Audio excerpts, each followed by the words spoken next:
Children, welcome to Whiteboard Toppers once again. And I also welcome you to this fourth session of chemical bond. So before going into this fourth session, as usual, let us recall what we have done in the third session.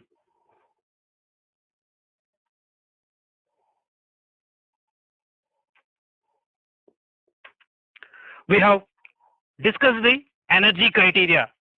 We have seen the potential energy diagram of ionic bond formation, and we have explained the ionic bond length and the energy criteria for the formation of ionic bond through potential energy diagram. Then we have discussed the ionic bond formation and explained the terms lattice energy and heat of formation, etc. Then we have seen how lattice energy is determined through Born-Haber cycle. Then we have discussed the formation of ionic compounds and the factors that favor ionic compound formation.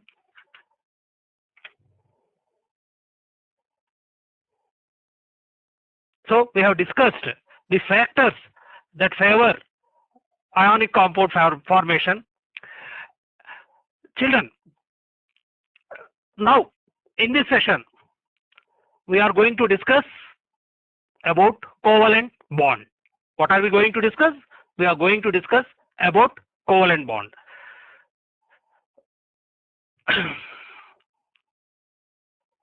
And what all we are going to discuss under covalent bond, children, it will unravel as we move from one slide to another. Now firstly, we'll define what is covalent bond. We'll define what is covalent bond.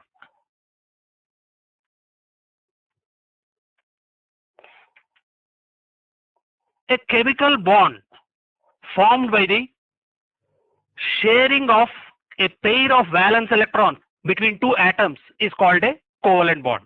A chemical bond formed by the sharing of a pair of valence electrons between two atoms is called a covalent bond. And recall, what is ionic bond, children? It is complete transfer of electrons from one atom to another, whereas in covalent bond it is sharing of pair of valence electrons, and mind you, it is valence electrons that are being shared. So a covalent bond can be defined as a chemical bond formed by the sharing of a pair of valence electrons between two atoms. Okay, children? I hope you are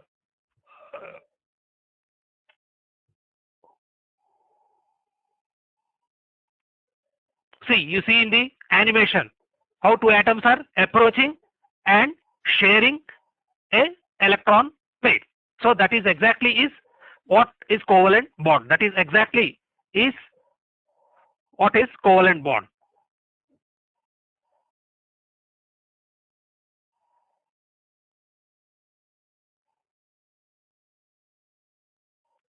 See, in the animation you are seeing two atoms sharing a pair of electrons. That what exactly is covalent bond. It is sharing of pair of electrons. So one covalent bond is formed by sharing one pair of valence electrons.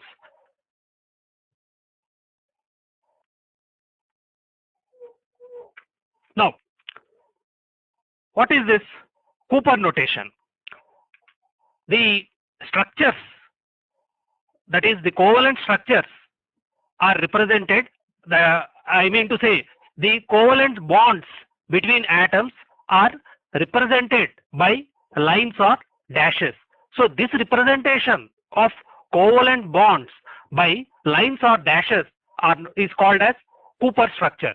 So the covalent structures wherein the covalent bonds being represented by lines or dashes are known as Cooper structures. Okay, The means it is nothing but the covalent bond is represented by a line or dash, and that representation is called Cooper structure. Cooper structure. And it is obvious, compounds having covalent bond are known as covalent compounds. Compounds having covalent bonds are known as covalent compounds. Okay, children? So Cooper notation is it is representation of covalent bond by a line or dash. Okay? Now, what is a single covalent bond? If two atoms share one electron pair between them, then a single bond is formed. So, if two atoms share one electron pair between them, then a single bond is said to have formed. A single covalent bond is said to have formed. Now, example, a chlorine molecule is shown here. And what is that representation? That is Cooper representation. This is Cooper representation where the covalent bond is represented by a dash. Okay, here you see an electron pair is being shared by the two chlorine atoms, and this structure, what is this structure called? It is Lewis representation, which we will be discussing in the slides to come. Children, this Lewis representation of covalent molecules is a very, very important topic, and which I have exhaustively dealt in the coming slides. Okay.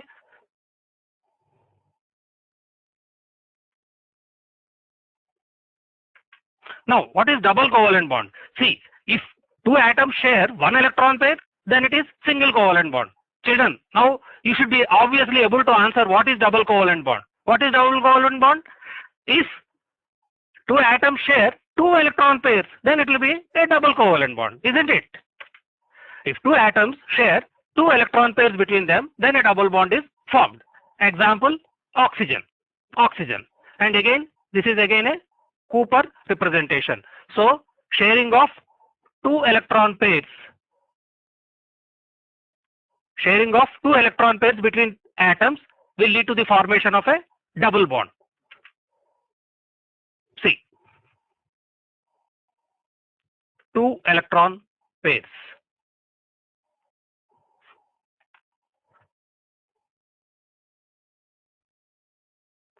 Two electron pairs are being shared between the two oxygen atoms, leading to the formation of a double bond. Now, children, next we'll define what is a triple covalent bond. Now, I think you should be in a position to define what is a triple covalent bond. Okay, we'll be seeing it in the coming slide.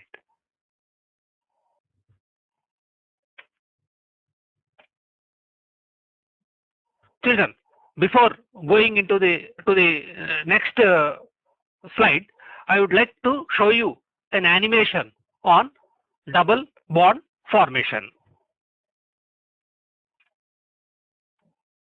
See, now I'll be showing you the formation of a double bond. Here you see two oxygen atoms. See how they are combining. How many electron pairs are being shared, children? Two electron pairs are being shared.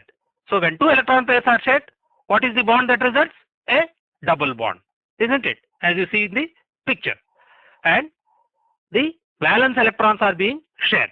Two electrons of one oxygen atom and two valence electrons of another oxygen atom are combining to form a double bond. Okay, children? Now we'll move to the next slide.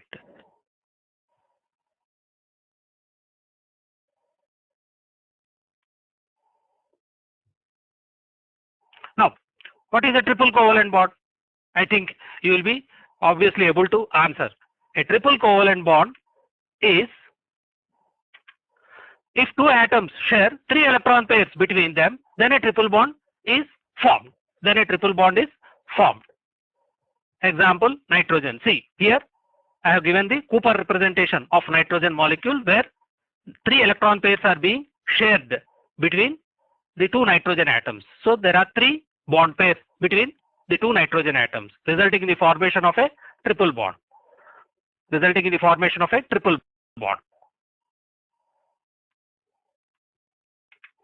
Now children, note this. A maximum of only 3 electron pairs can be shared between 2 atoms. That means between 2 atoms, the maximum that can form is only a triple bond. Only a maximum of 3 electron pairs can be shared between 2 atoms. So 2 atoms cannot form a bond more than a triple bond. The maximum is a triple bond. That means only 3 electron pairs can be shared between 2 atoms. It's very, very important, children. Only a maximum of 3 electron pairs can be shared between 2 atoms. Now children, just like I have shown you an animation of oxygen molecule formation, I would also like to show you an animation of nitrogen molecule formation in the coming slide. See, here this is a nitrogen molecule formation slide. These are 2 nitrogen atoms, and how many electrons does nitrogen have in the valence shell? It has 5 electrons. See, 5 electrons, and 3 electrons. 3 electrons of one nitrogen atom will form a covalent bond with 3 electrons of the other nitrogen atom. That means the 2 nitrogen atoms will share 3 electron pairs, forming a triple bond. Now I'll play the video. Please watch, children. See how the 3 electron pairs are being shared to form a triple bond.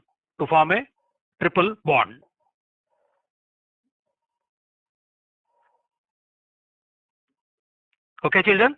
So this is how a triple bond is formed. A triple bond is formed by sharing of 3 electron pairs, 3 valence electron pairs between the 2 atoms.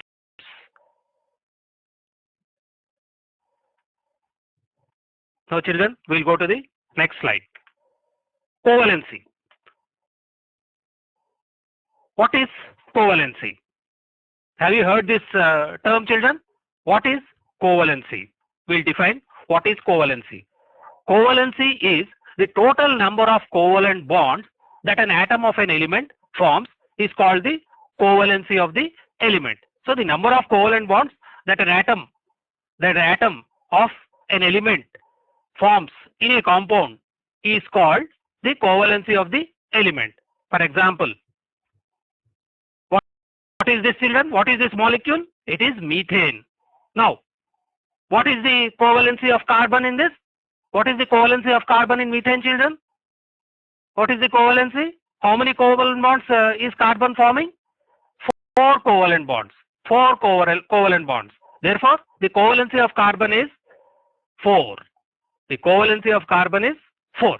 So, the number of covalent bonds that the atom of an element in a compound forms is called the covalency of that element in the compound. Now, I'll take another example. What is this molecule, children? It is ammonia. It is ammonia. And what is the covalency of nitrogen in ammonia? How many covalent bonds is nitrogen involved in? It is involved in 3 covalent bonds. So, the covalency of nitrogen in ammonia is 3. See, the covalency of nitrogen in ammonia is 3. Okay, children? So, now you know what is covalency, isn't it? Okay. Now, going to the next slide. Bond pairs and lone pairs. What are bond pairs? The shared pair of electrons forming covalent bonds are called bond pairs. So the electron pairs that are involved in covalent bond formation are called bond pairs. And what are lone pairs? The valence electrons not involved in covalent bonding. The valence electrons not involved in covalent bonding are called lone pairs or non-bonded electron pairs. Okay, children? The electron pairs that participate in bonding, that means the valence electrons that participate in bonding constitute bond pairs, and the valence electrons not involved in covalent bonding of the atom are called lone pairs or non-bonded electron pairs. Okay, children, are you clear with this? Bond pairs and lone pairs? Okay, next, we'll move on to the next slide. Now, in the coming slide, we'll discuss the factors that favor formation of covalent bonds. Factors favoring covalent bonds. Let us see, children. What are these factors? High ionization energy. Elements that have high ionization energy generally involve in covalent bond formation. Elements having high electronegativity also show a tendency to form covalent bonds, and the lesser the electronegativity difference between the bond forming atoms, greater will be the covalent character of that molecule. Okay, so the lesser the electronegativity difference between the bond forming atoms, the more will be the favorability for the formation of covalent bond. So recall this, try to relate this with ionic bond formation, children.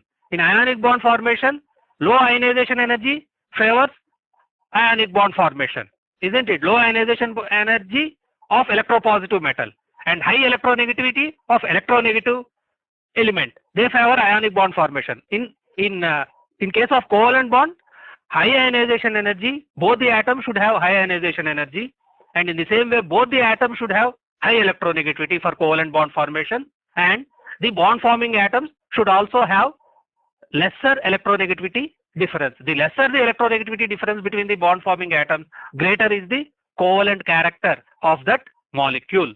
Okay, children. Now, with this, I would like to ask you whether metals like alkali and alkaline earth metals, do they involve in covalent bond formation? No, they keep away from covalent bond formation. Why? Because they are electropositive and they have low ionization energy and low electronegativity. So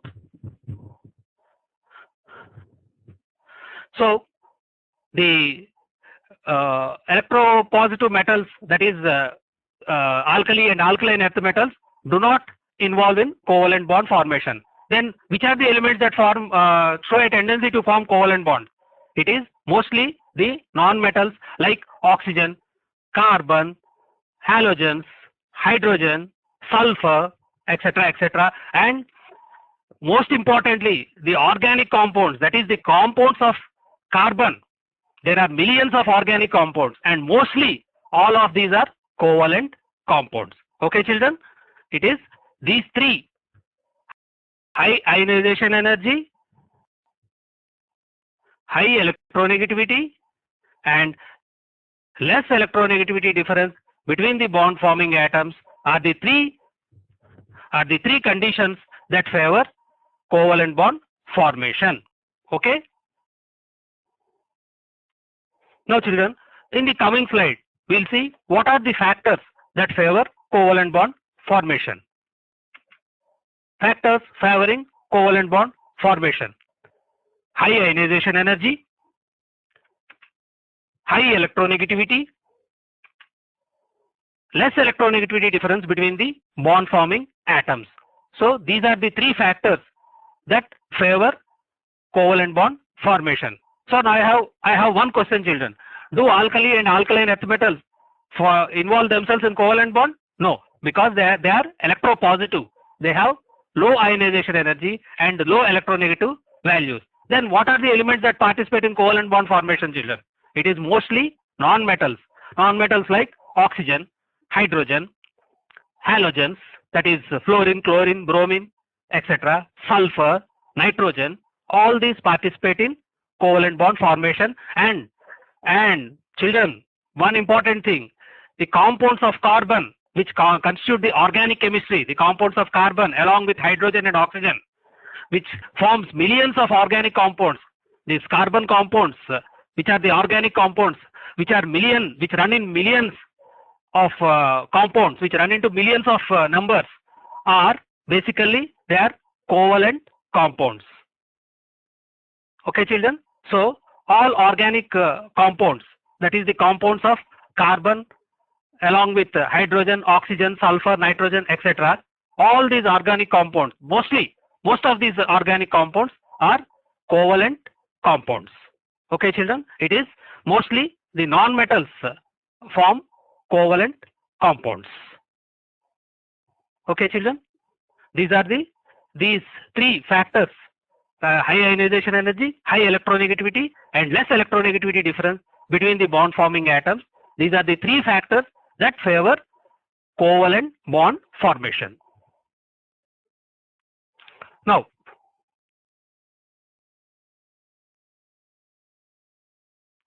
coming to the next slide, covalent bond and octet rule. An atom through covalent bond tries to acquire the octet by sharing the bonded electron pairs. An atom through covalent bond tries to acquire the octet by sharing the bonded electron pairs. So, through covalent bond, the atom tries to acquire the octet, which we have earlier discussed. Any atom participates in chemical bond formation to achieve the octet. So, covalent bond is one means to achieve the octet. And while calculating the octet, this is very important, children. While calculating the octet, the non-bonding electron pairs or lone pairs along with the bond pairs are counted. It is not just the bond pairs, it is not just the covalent bond pairs that are counted for octet. It is the other valence electrons which do not involve in covalent bond formation are also counted for octet. So it is the bond pair together with the non-bond pairs constitute the octet. Okay, children? So while calculating the octet, the non-bonding electron pairs or lone pairs along with the bond pairs are counted for calculating the octet. Clear, children? Now, children, going to the next slide. Now, rules for writing Lewis representation of covalent molecules. Rules for Lewis representation of covalent molecules. We have learned how to write Lewis structures for ionic compounds. In writing for covalent compounds, we have some rules to follow, which we will be discussing now. The total number of electrons required for writing the structure of a covalent molecule are obtained by adding the valence electrons of all the constituent atoms of the molecule. Okay, the total number of electrons required for writing the Lewis structure of a covalent molecule are obtained by adding all the valence electrons of all the constituent atoms. That is rule number 1. Rule number 2. For anions, that means ions which contain negative charge, each negative charge would mean addition of one electron to the total number of electrons. So, for example, sulfate anion. How many negative charges does sulfate anion have, children? 2 electrons. So, the 2 electrons will also be taken into consideration while calculating the total number of valence electrons. For example, carbonate anion, it has 2 electrons. So, while writing the Lewis structure, those 2 electrons are also taken into consideration along with all the valence electrons. And so, for anion, each negative charge would mean addition of 1 electron to the total number of electrons. Okay. Now, what about cation? If it is a cation, what is that we have to do? See, for anion, for each negative charge, you are adding 1 electron to the total. For cation, what you have to do? For each positive charge, you have to subtract 1 electron, isn't it? Okay.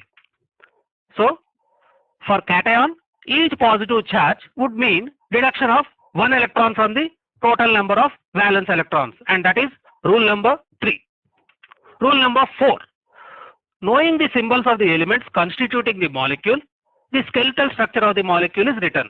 Means, for example, if you have water contains 2 hydrogens and oxygen. So, you will keep oxygen and 2 hydrogens side by side. That is the skeletal structure. Now, so knowing the symbols of the elements constituting the molecule, the skeletal structure of the molecule is written. This is rule number 4 of writing the Lewis structure. Now, rule number 5.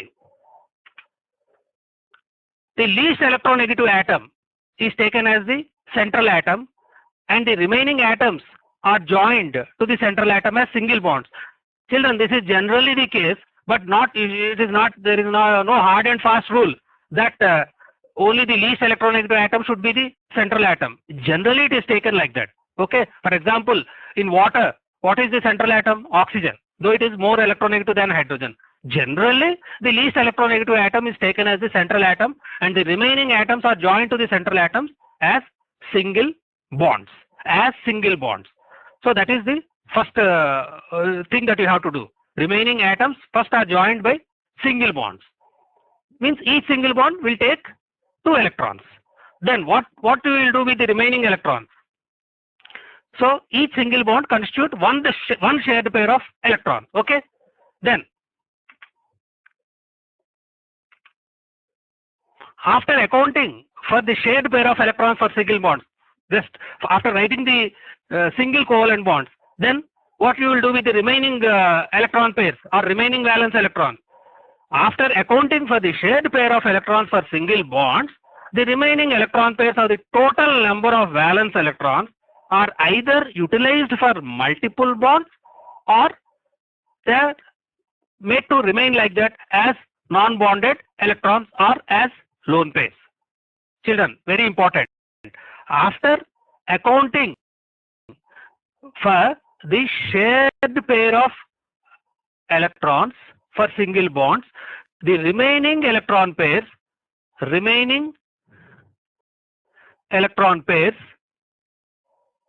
of the total number of valence electrons are either utilized for multiple bonds or non-bonded electrons. Okay. So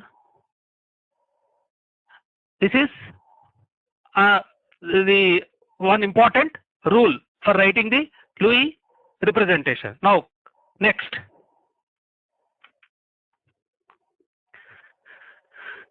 finally, the most important thing in writing the Lewis structure for a covalent molecule is the most important thing, children. This is the most important rule. The primary objective of writing the Lewis structure for a molecule is to ensure the availability of octet for each constituent bonded atom of the molecule. You have to ensure that each atom gets its octet in Lewis representation with some exceptions. And what are those exceptions, children? Those exceptions will be for hydrogen or for the elements near about helium, where you have to satisfy their duet but not octet. So for barring that exception, for remaining elements means barring the exception of elements near about helium, for the remaining elements you have to ensure that each atom in the molecule will get its octet. So the primary objective, this is a very important rule, children. The primary objective of writing the Lewis structure for a molecule is to ensure the availability of octet for each constituent bonded atom of the molecule. So you have to ensure the availability of octet for each constituent bonded atom of the molecule, and you will write the Lewis structure in such a way that each atom of the molecule will get its octet. Each atom of the molecule should get its octet. This is very, very important in Lewis structure. So the primary objective of writing the Lewis structure for a molecule is to ensure the availability of octet for each constituent bonded atom of the molecule.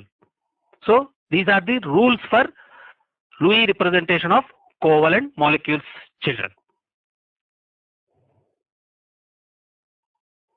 Now children, applying these rules, we will discuss the Lewis structure of some covalent molecules in the coming slides. Now, first we will talk about the single bond molecule. Single bond, we will talk about the Lewis representation of a single bond molecule. That is chlorine molecule, for example. Here, when two atoms share one electron pair, they are said to be held by a single covalent bond, which we have already defined. Now we will see the Lewis representation of a single bonded covalent molecule. See, chlorine, two atoms of chlorine constitute one molecule of chlorine. That is, chlorine is a diatomic molecule. Chlorine has 7 valence electrons, and the two chlorine atoms share one electron pair between them, forming one covalent bond. Okay, so how many bond pairs are there in a chlorine molecule? There is one bond pair, that is the covalent bond. And how many lone pairs are there in the chlorine molecule? How many lone pairs are there, children? 1, 2, 3, 4, 5, 6. 6 lone pairs are there in chlorine molecule. 6 lone pairs and 1 bond pair. And I am also representing the chlorine molecule through, what is that structure, children? Cooper structure. That is by dash. And there is one bond pair, that is one covalent bond, and remaining are kept as lone pairs. So this is how a single bonded covalent molecule looks. Now we'll go to a double bonded covalent molecule.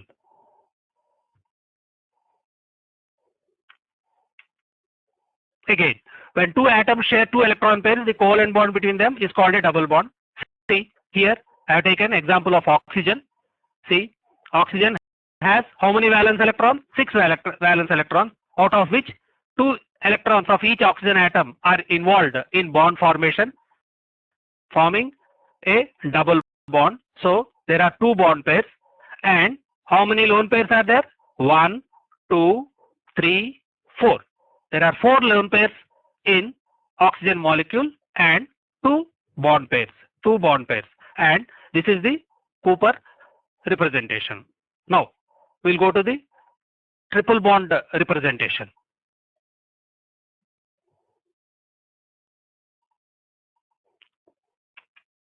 Now coming to triple bond. Again, triple bond definition. When 2 atoms share 3 electron pairs, the covalent bond between them is called a triple bond. See,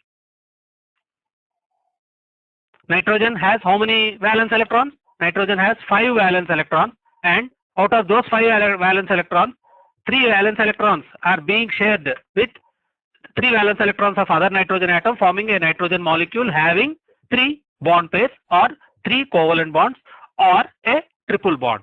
So in total there are 3 bond pairs in nitrogen molecule and 2 lone pairs. 1 lone pair each on 1 nitrogen atom. So this is about triple bonded nitrogen molecule.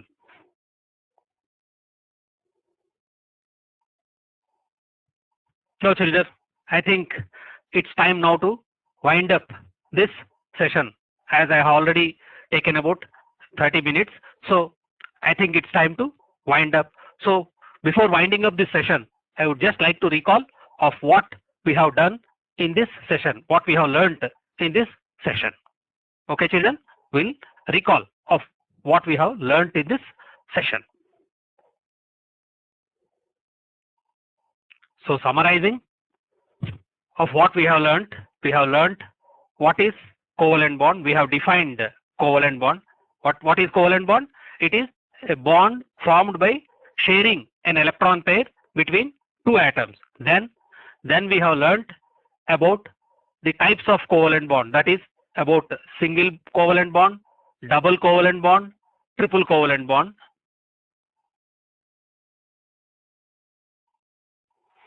Then we have defined what is covalency. What is covalency?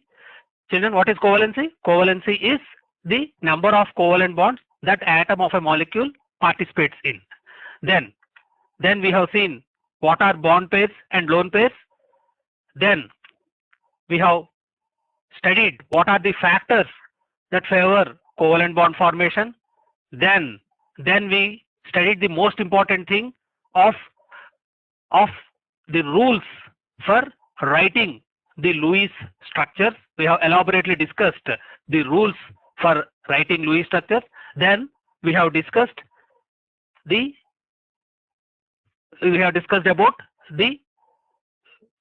writing the Lewis structure of 3 molecules. 1, a single bonded chlorine molecule, 2, a double bonded oxygen molecule, and 3, a triple bonded nitrogen molecule.